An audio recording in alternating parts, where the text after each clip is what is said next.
What up, everybody? BMF Season 3, Episode 8 is titled Code Red, and the episode synopsis reads, Meech returns to Atlanta to learn the city and his love now belong to Glock. He is determined to take the city from his competitors, yet he learns to do this in a smart manner. So first things first, it does look like Angel is definitely for the streets, as she kept her word when telling Meech as he was leaving for St. Louis, when she told him don't be surprised if she moves on by the time he gets back, and that she heard Glock pays well. I was still holding on to the possibility that Angel was loosely based on Lil Meech's mother Tara, and that Angel might have been waiting for Meech when he got back, and that she only said what she said because she has abandonment issues from being in foster care. But from the sounds of things, that's looking like a negative. Keeping in mind how good Meech was treating Angel, putting her up in his crib and building her confidence back, and Angel herself even went on to say that she's met a lot of guys, but Meech was different. So I wonder if Glock is going to be giving her the same treatment that Meech was giving her, or will she live to regret her decision of turning to Glock? Because going that route was completely unnecessary, because at first, before she opened her mouth, Meech was going to have her staying at his house while he was gone. But the first thing we have to consider now that Angel is with the op is, what all does she know about BMF or Meech personally that she could use to give her new man Glock the upper hand? Keeping in mind that her whole mindset is one of playing mint, because she was raised that way by Greenie. And Meech even used Angel's skills to get the information out of the man to find out that he needed to get out of town because of the Big Mike case. One thing also to consider is the fact that Meech told Angel that she was never loyal after she said what she said. And also it was Angel who told Meech about the supposed Miami Killers Connect Santiago that led right into an ambush. But the next episode, Meech went and confronted Angel at the club, and she played it off like she didn't know what he was talking about, and then changed the subject and brought up the Jack the Rapper event. Meech then went to ask Greenie to give him information about Jack the Rapper, which caused Meech and the whole BMF crew, even Charles, who was in town to sign for Meech's house, to go to this event. At the event, Glock was watching Meech not knowing who Glock was or what he looked like at the time. Glock saw that Meech was there with his father and saw it as a weakness that he could expose to intimidate Meech. But when Meech and Glock had their face-to-face, after Meech saw that Glock's crew had weapons in the event, Glock told Meech that he owns security, just like he owns the pimp who cleans his money, talking about Greenie. This caused Meech and Duffy to find Greenie and beat him down, and ride off with Angel to get her away from Greenie. My question is, did Meech tell Angel that she was never loyal because she was always working for Glock and they saw Meech as a mark? Then possibly they turned around and blamed the whole ambush on Greenie after it went wrong for a number of reasons. To get Angel away from Greenie while Glock keeps his hands clean.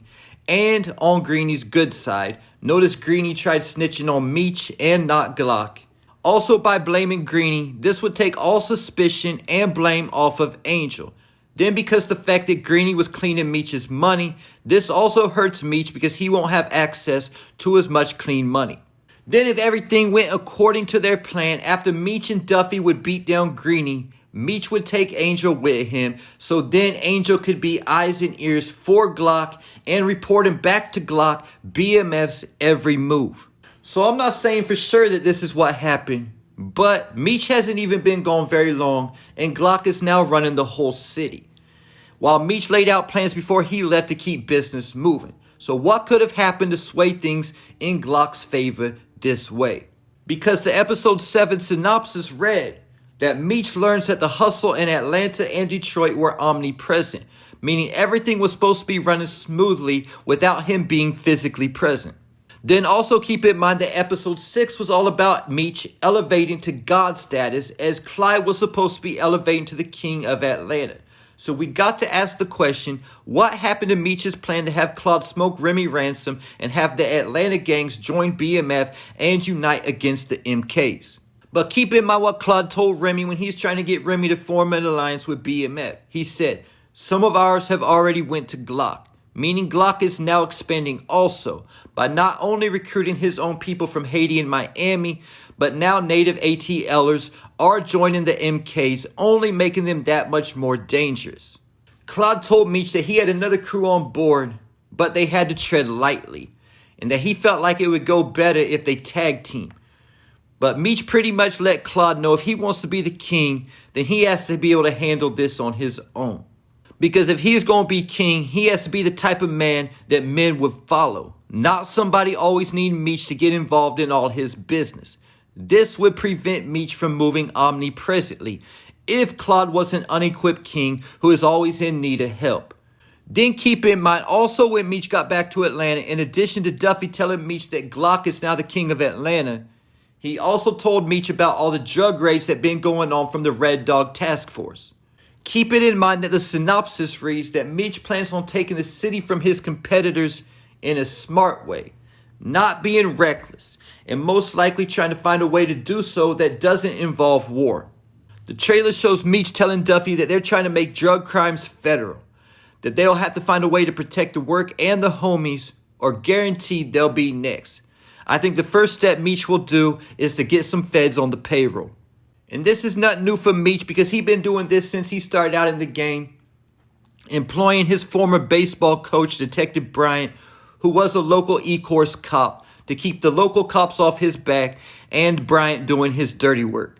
And we know from the documentary, Blowing Money Fast, that Meech will have the feds in his pocket because it talked about two separate incidences.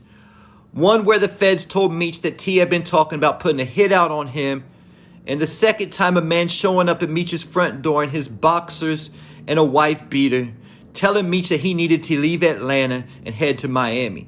And even though this all occurred later on in the early 2000s, there's no telling how long they were on the BMF payroll though.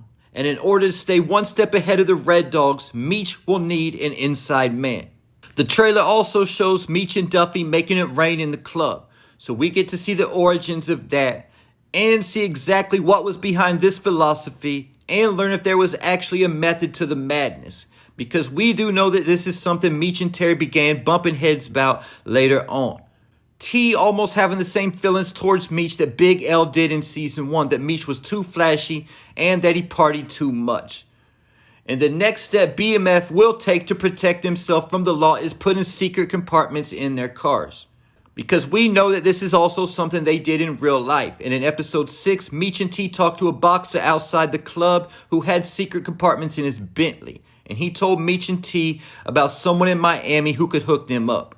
Alright, so now that I talked about Meech moving smarter to stay ahead of the Red Dogs, let me get back to Angel and Glock because I got off track before I could finish with them. The biggest threat that Meech has concerning Angel is the fact that she knows where he lives at. So either though it may be hard for Glock to get his whole army inside a gated community, they could always easily send over a hitter to Meech's house. So I wouldn't be surprised if we see this happen in episode 8. Because we know eventually Meech is going to be keeping a whole lot of dudes around his crib at all times. Lil Meech's mother, Tara, said in the documentary that she didn't like it, but Big Meech told her that it was for their safety and protection. So this might be because Meech has a brush with death after Glock sends a hitter to Meech's house. And there you have it. Leave your thoughts, theories, and predictions in the comments.